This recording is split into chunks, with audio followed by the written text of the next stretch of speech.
Hello friends, PPF training जो session अभी हमने स्टार्ट किया हुआ है उसी का ये कंटिन्यू सेशन है। इसमें अभी हम जो भी 18 डॉक्यूमेंट्स की डिटेल के बारे में जो बात किया था उसे वो कंटिन्यू कर रहे हैं। ठीक है, तो वन बाय वन हम सारे डॉक्यूमेंट्स के ऊपर अभी डिटेल हम ट्रेनिंग ला रहे हैं जिससे कि सारा चीज़ क्लियरिटी आपको आसान भाषा में मिल सके। अभी तक जो हमने कवर किया है इस सेशन में वो डिजाइन रिकॉर्ड्स है, ECN है, ठीक है, उसके बाद कस्टमर इंजीनियरिंग अप्रूवल है, फिर DFME किया हमने, उसके बाद PFME process failure mode and effect analysis किया, उसके बाद PFT का ट्रेनिंग किया हमने, फिर कंट्रोल प्लान, MSA एंड अभी जो हम देखेंगे वो रहेगा डायमेंशन रिजल्ट्स एंड रिपोर्ट। ठीक है, जिसे डायमेंशन रिपोर्ट कहते हैं। ये क्या होता है इसके बारे में आज हम डिटेल से बात करेंगे। ओके, ये हमारा कंटिन्यू सेशन है, बैक टू बैक ये सारा डॉक्यूमेंट्स हम पीपीएफ के ऊपर अभी हम कंप्लीट कर रहे हैं, तो आप कंटिन्यू इस चैनल पे बने रहें, हर रोज आपको एक नई ट्रेनिंग मिलती रहेगी। ठीक है, चलिए शुरू करते हैं। दोस्तों पहले जान लेते हैं जो डायमेंशन रिजल्ट या रिपोर्ट होता है ये क्या होता है। ठीक है, इसका टेक्निकल डेफिनेशन क्या कहता है? Evidence that dimensional verification have been completed and result indicate compliance with specified। ठीक है, मीन्स ये क्या कहा, ये क्या है डायमेंशनल रिजल्ट एंड रिपोर्ट जो है एक एविडेंस है। क्या है? एविडेंस है किस चीज़ का? डायमेंशन का। डायमेंशन क्या है? जो हमारे ड्राइंग पे मेंशन होता है, ठीक है, उसको हमने वेरीफाई किया है कि नहीं किया है, उसका क्या है? एविडेंस है। And have been completed results indicate the compliance with the specified requirement, मतलब कस्टमर की जो स्पेसिफाइड रिक्वायरमेंट है, ठीक है, उसको मीट कर रहे हैं कि नहीं, कंप्लाई कर रहे हैं कि नहीं कर रहे हैं, उसी का एक हमारा ये एविडेंस रिपोर्ट होता है। ओके, और क्या कहता है ये क्या कह रहा है? It's verification report of all specified dimension customer drawing, मतलब कस्टमर का जो ड्राइंग है, ठीक है, कस्टमर ड्राइंग के अंदर जितने भी डायमेंशन दिया हुआ, चाहे 5 डायमेंशन हो या 50 डायमेंशन हो, जितने भी डायमेंशन या 500, वो हर डायमेंशन का वेरिफिकेशन हुआ कि नहीं हुआ उसका एक रिपोर्ट होता है, जिसे हम क्या कहते हैं? डायमेंशन रिपोर्ट कहते हैं। ओके, और क्या कहते हैं थोड़ा जानते हैं इसके बारे में। एग्जाम्पल के तौर पे जैसे कि आपने लेआउट इंस्पेक्शन किया होगा, लेआउट इंस्पेक्शन क्या है?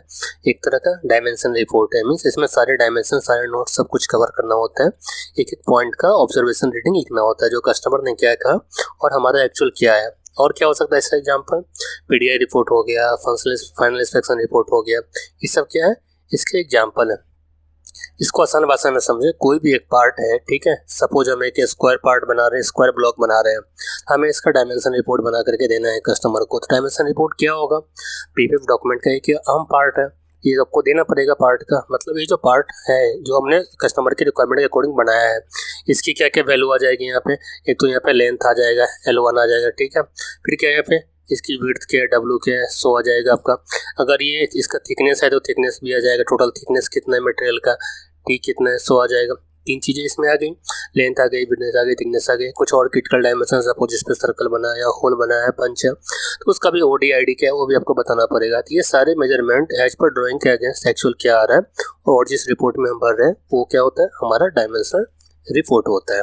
ठीक है, एग्जाम्पल के तौर पे हमारा लेआउट इंस्पेक्शन हो गया, PDI हो गया, फाइनल इंस्पेक्शन रिपोर्ट हो गया, ये सारे क्या है? एक डायमेंशन रिपोर्ट के एग्जाम्पल है।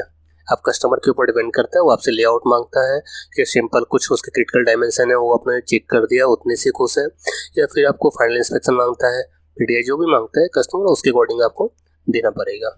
ठीक है, अभी हम आगे देखते हैं इसका ऑब्जेक्टिव पर्पस क्या है, सो हम जान लेते हैं। ये क्या कहते हैं, जो इसकी रिक्वायरमेंट की पर्पस क्या है? To show conformance to the customer part print on dimension and all other noted requirements, मतलब कस्टमर को क्या बताता है? कन्फर्मेंस देता है किस चीज़ का? जो हमारा पार्ट है वो हमने सारा चेक किया है, सारे dimension and other noted requirement जो है सारा नोट किया गया है और सब कुछ है ओके। कन्फर्मेटिव हमने किसको दिया? कस्टमर को दिया है। जो भी पार्ट आप शो कर रहे हो एज पर ड्राइंग हमने उसको चेक किया और रिजल्ट क्या है? ओके। ओके, और ये रिक्वायर्ड कब होता है? ये तब रिक्वायर पड़ता है इसकी जब हमारा ईच यूनिक मैन्युफैक्चरिंग प्रोसेस हो। ठीक है, जितने भी हमारे ईच यूनिक मैन्युफैक्चरिंग प्रोसेस है, सपोज एक पार्ट का ऑपरेशन करने के लिए आपको क्या है, इनकमिंग से लेकर के इनकमिंग में पार्ट आपने चेक किया, आईक्यूसी का भी रिपोर्ट जो रॉ मटेरियल का होगा वो भी एक डायमेंशन रिपोर्ट होगा, ठीक है। उसके बाद पार्ट को आपने कहीं प्रोसेस किया, कट किया, स्टिफ किया, क्रिम्प किया, जो भी ऑपरेशन किया, हर इंस्पेक्शन का एक रिपोर्ट हो सकता है जो कि उसका डायमेंशन रिपोर्ट कहलाएगा।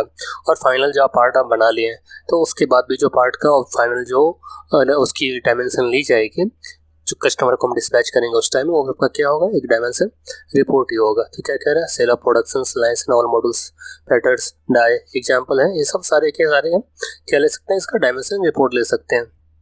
और कब जरूरी पड़ता है, जब भी हमारा कोई नया पार्ट का डेवलपमेंट होता है, ठीक है, तो हमें डायमेंशन रिपोर्ट देना पड़ता है।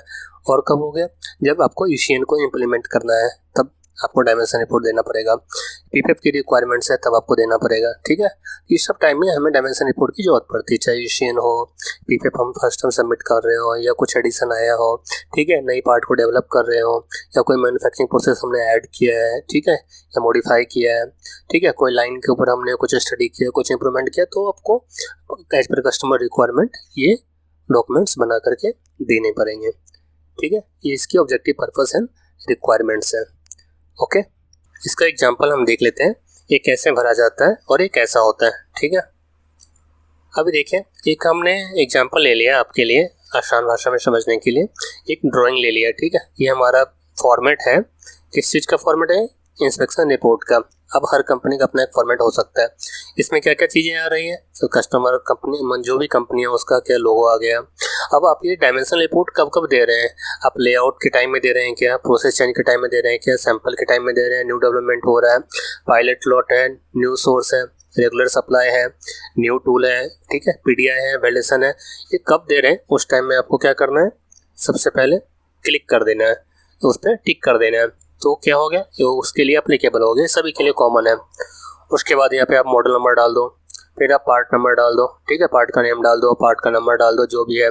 इसके लिए कुछ और एमटीसी वगैरह अप्लीकेबल है तो लिखो, नहीं है तो कोई बात नहीं, जिस बंदे ने चेक किया अपना यहाँ पे साइन कर देगा, जिसने अप्रूव किया यहाँ पे साइन कर दिया, ठीक है।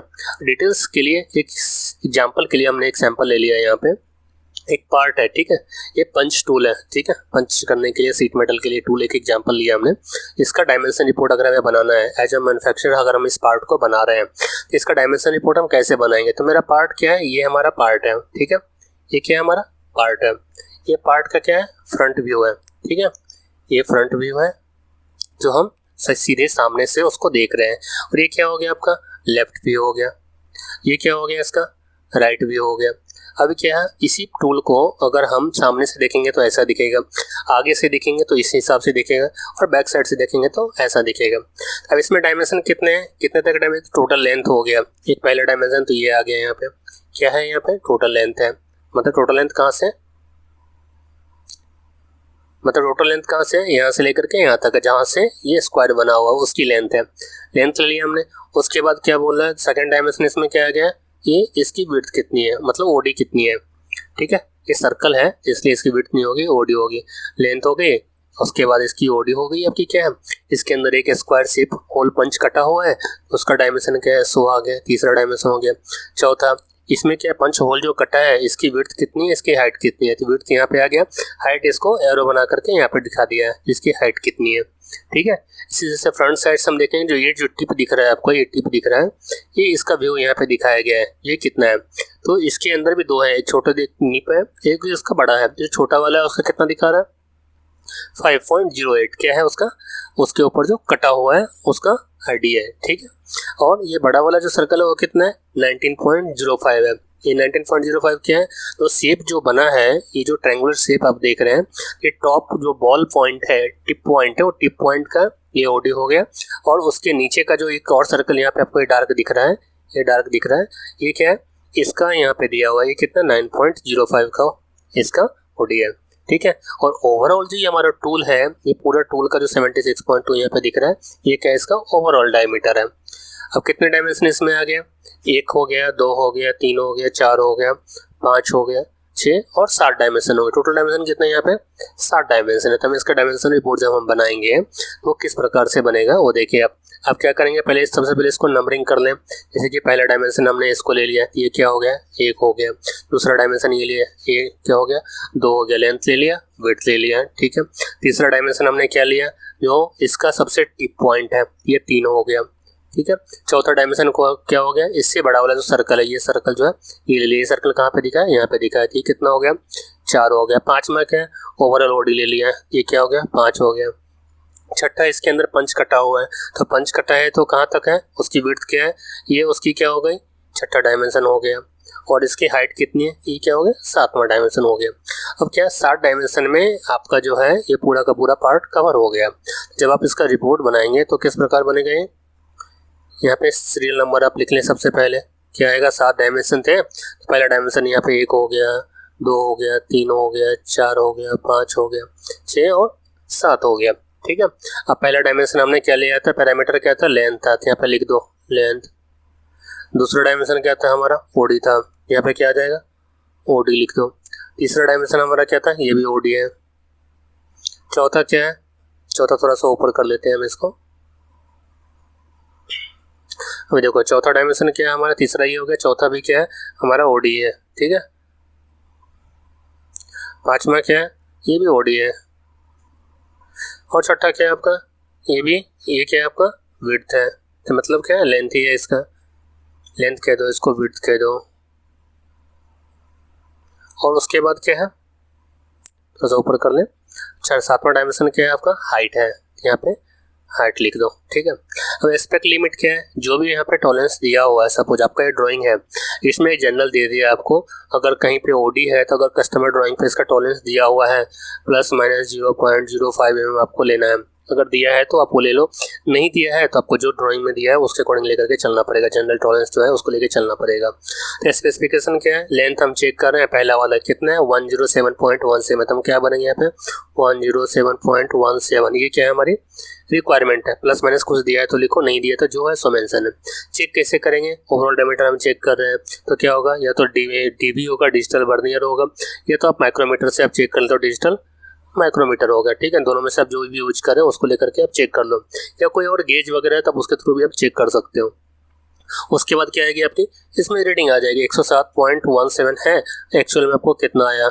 107.12 आ सकता है, 107.15, जो भी रीडिंग आ रही है यहाँ पे 5 रीडिंग ले लो, रिमार्क फाइनल में डाल दो, ओके है कि एनजी है। इस तरह से आप इसका लेंथ ले लें, फिर दूसरा ले लें, तीसरा ले लें, ओडी चौथा ले लें। सारे पैरामीटर को आप इस तरह से चेक कर सकते हैं और चेक करने के बाद इसमें रीडिंग डाल दें। और मेजरमेंट क्या यूनिट आप लिख सकते हैं, जो एमएम में ले रहे हैं, कैसे ले रहे हैं, उस पर आप टिक कर दें, ठीक है। लास्ट में फाइनली आप अपना कंक्लूजन देंगे जब सारा चेक कर लेंगे। अगर सारे पैरामीटर ये ओके आएगा तो आप क्या बताओगे? डायमेंशनली हमारा एक्सेप्टेड है कि नहीं है, एक्सेप्टेड है, रिजेक्टेड है या कंडीशनली है। एक्सेप्टेड है तब उस पर टिक करो। उसके बाद लास्ट में विजुअल पैरामीटर आपने चेक किया, ये ओके है कि नहीं है, ओके है तब ओके पे टिक करो। परफॉर्मेंस अगर आपने एमटीसी भी किया है, परफॉर्मेंस टेस्ट किया है कुछ इसका, वो चेक किया तो वो ओके है कि नहीं है, वो भी आप टिक करो यहाँ पे। जब ये सारा टिक आप कर लोगे तो क्या हो गया? आपका रिपोर्ट ये कंप्लीट हो गया। उसके बाद आप फाइनल में क्या करो? यहाँ पे जो भी बंदा इसको भरा है उसका साइन करेगा, अप्रूव वाले बंदे साइन करेंगे और ये रिपोर्ट कंप्लीट हो जाएगा, ठीक है। बस एक इंस्पेक्शन रिपोर्ट है, उसको हम मेजरमेंट करते, चाहे डायमेंशन जो भी हो उसका रीडिंग इस पर लिखने के लिए एक फॉर्मेट बना हुआ है जिसे हम डायमेंशन रिपोर्ट कहते हैं, ठीक है। ये काफ़ी आसान है, वेरी सिंपल है, हर कंपनी में यूज होता है। आपको समझ में आया होगा हम कैसे भरते हैं और इसकी रिक्वायरमेंट क्या है, ठीक है। एक रिटर्न एविडेंस भी होता है, जो कस्टमर बोलेगा आप जो हमें पार्ट सप्लाई कर रहे हो उसका आपने रीडिंग चेक किया, उसका एविडेंस कहाँ है? तो ये हमारा एक एविडेंस है, जो भी हम पार्ट बनाए हैं एज पर रिक्वायरमेंट हमारा एक्चुअल वैल्यू क्या आ रहा है, उसका ये एविडेंस है, ठीक है। आशा करता हूँ आपको ये समझ में आया होगा, ठीक है। डायमेंशन रिपोर्ट में, इंस्पेक्शन रिपोर्ट में, इसमें कहीं कोई कंफ्यूजन हो तो आप कमेंट करें, मैं आपको जरूर हेल्प करूँगा, ओके। और नेक्स्ट ट्रेनिंग के लिए आप चैनल पे बने रहें, अगली ट्रेनिंग जल्दी आएगी।